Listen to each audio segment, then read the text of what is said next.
Hey everybody, thanks for tuning in, and let's take a look at the past 2 weeks in esports. First up, probably the biggest news that overshadowed just about everything else going on was the first inaugural opening matches of the Overwatch League. After all the talk, all the hype, all the screw-ups that had been happening leading up to this moment, we finally get to see the actual matches, and they were interesting. Now, some of them were just outright astounding, but a lot of my biggest fears with the launch of the Overwatch League were going to be just general team imbalances. The sheer fact that, I mean, yes, in most leagues and most sports, you're going to have teams that tend to win a lot, but, I mean, you're not really seeing too many, like, completely one-sided games all the time. Well, I mean, at the very least, the league's starting to establish which teams you should probably look at if you want to see top-tier play, and which teams you should cheer for if you want to cheer for the absolute underdog. Although this was also going to be the moment I was finally going to be able to see my local town, my local hometown team, Philadelphia, their opening match. It was incredible to watch. The second match kind of put things into perspective, though. They did get a little bit trounced, but these hurdles were kind of expected. I mean, Philly's kind of that all over the world team. They have one of the most international rosters currently in the league.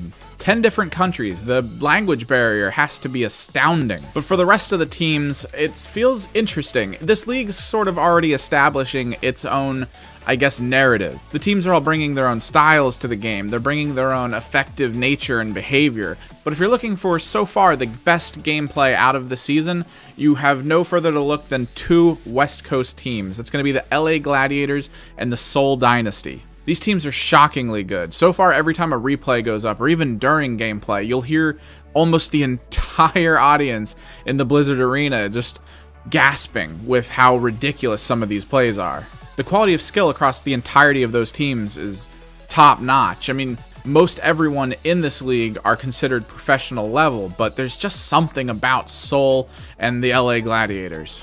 It's going to be interesting to see how these seasons progress. I'm going to definitely keep an eye on it. I've caught up with every game so far, and I've watched all the replays if I've been out. It's exciting, but it's also exciting to see kind of how the community is working around it. All the pictures of the get-togethers. I think there was something like 650 people in Houston all together watching the Houston games. There were bars in Boston that were filled with gaming fans watching it on the big screens behind the bar at these major places. There's an energy there that you don't normally get with these types of games, and to see that kind of expand, I really am hoping it continues forward. A lot of this stuff could fizzle out. Realistically, it could fizzle. But if Blizzard and MLG are able to maintain this upwelling of community interaction, there's a pretty bright future here. But past just these basics, there definitely were a few things that were interesting to see during the whole process. I noticed early on that the casters tended to not want to talk about the shortcomings of teams. They wanted to focus on the positives, and I get that. You don't want to kind of be seen as the group kind of trolling, I guess, in a way, these professional teams by just being like, ah, you guys suck. And I guess I gotta say, Shanghai Dragons have not been doing well at all this entire time so far. They've been actually doing astoundingly bad, to the point where I think we've watched them get spawn camped twice. Now, the initial game they played, it was, oh, they have a little bit to work on, they need to effectively look at this. And they tried to keep it, the commentators specifically, tried to keep it very, like, above bar. Let's, you know, keep it professional here. I feel like in their second match, though, the color commentators just outright said, these people have so much work to do because of how bad they are. And then in their third match, even the regular commentators started chiming in on this. I mean, they did bring up the fact that Shanghai Dragons practiced for about 11 hours a day since the Saturday matches ended, and yet still, they just got spawn camped. It's going to be interesting to see how that team deals with that, because it was something I was a little worried about, that there would just be a team that feels like, who are these people, why are they here, even though they do have accolades behind them that prove that they're really good at the game. Maybe they're just not getting the meta, but these are signed teams, contract players. They have X amount of years to try to get this stuff together. What do the coaches do to work around it? I mean, in most sports, it's just practice and training, right? So does that translate well to the electronic sport? Or how do they actually look into ways of changing their perception, their ideas, their strategies to maybe suit the current meta a little better? Hopefully with the commentators, a bit better language starts to formulate itself. And I'm not just talking words being used.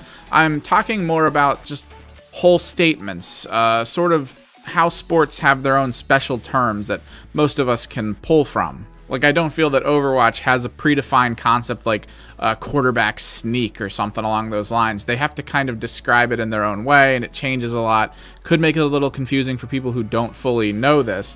I was live streaming the event, and people were asking me what a dive comp means. Maybe it should be explained a little better. But I feel like as time progresses, it will start to formulate better ways for commentators to talk about this with the people watching, which would be good, because there were a few times there where the color commentators specifically just seemed to talk about random day-to-day things and not actually focus on the game that they were watching. A couple side stories came out of the league as well in the past couple weeks. In particular, it looks like of all the teams to be planning on building arenas locally, Houston might be one of the first to get theirs. Apparently, a venture capitalist group has put forward actual plans to build something in which the fans can all gather in, watch the away games, maybe pay for some cool swag. So far, of all the teams, Houston has only really been the one to put forward a genuine plan at this point to build. They've all put forward interest, I guess, but this seems like it's going to be the first one we'll be able to actually walk into. It also appears that Philadelphia Fusion, the team with some of the most problems so far in terms of organization, they finally named the president of that league to be the son of the current CEO of Comcast. Tucker Roberts takes the seat at the head of that team and that team's future. Comcast, of course, put a lot of funding into the fact that they can even have a team in Philly for this league. It's their investment. I know we've had trouble in the past. If you've listened to John and I talk on the Spawncast or anything else, you would have heard our feelings on Comcast. And it definitely feels like there's a bit of nepotism in this. At least with my own personal feelings, there's probably not. But the CEO of Comcast goes, I have a position now to hand my son that could actually become a multi-million-dollar corporation. Could have handed it to someone else, but no, handing it to my blood relative.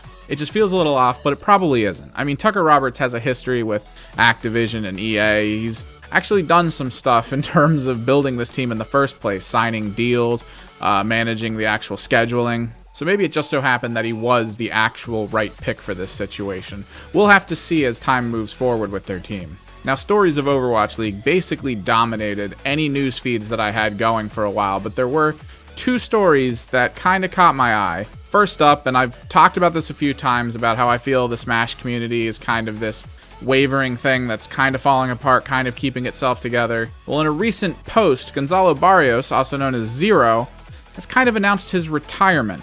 Barrios is considered one of the top-tier players in the Smash League, and his rank continues to prove that on a year-to-year basis.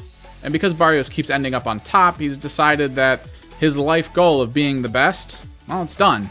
So he's moving on towards other pastures, other challenges. It sounds like if Nintendo were to drop a new version of Smash, he might come back. He definitely left that door open a little bit, but he's definitely looking towards other avenues to explore. Another concept that I've talked about in gaming is the problem of having an uncontrolled and unregulated competitive scene, in which the rules, regulations, contract signing, any of it's kind of up in the air. It's all just sort of like a Wild West approach to whether or not the scene will survive. And one of the bigger ones of those today is the Dota 2 scene. Now, there seems to be a couple things wrong in this situation, but recently Ohaiyo, a player for Fnatic, just got dropped from the team. Now, the problem with this is when you see a player get dropped or exchanged, it's usually during some kind of preseason or even just between the actual seasons themselves. This occurred after Ohaiyo had already played through and won a major tournament, qualifying them for yet another major tournament, leading towards everyone's eventual goal of winning the International. So Ohaiyo put in a lot of hard work and effort to try to make sure his team stayed on track for this goal, only to have the very people he worked hard for look to him and go, goodbye. The way it was described, they were even having a little bit of a celebration to mark the victory. And then shortly thereafter, the manager just said, you know, get your things together and move on. Now, this sounds terrible, I do realize that, but at the same time, the fault also lies with Valve and their practice for how Dota 2 works. Basically, once the International ends, which you could consider the marked seasonal end for a whole session of Dota 2 tournaments, it begins almost immediately after. at no point in time does anybody get to go, well, let's see who's free agent. Let's see who we can pick up for our team to try to get ready for the next season. No, it's, well, you guys are done this major thing. Well, you got about a week and you're already off to the next place. The thing is, Ohaiyo has been a staple for Fnatic. He was basically the only member of their team left that had been going for years, and now he's just being replaced, so it still just feels bad overall. But that's the community that Valve's developing, and I'm really hoping that this changes. There's been rumblings about Riot looking to change their seasonal system to feel a little more like a mainstream sport, similar to what Overwatch League is doing. And at some point, I'm really hoping Valve takes to this, because I feel like it'll be a little less toxic for the professional players to exist in that realm.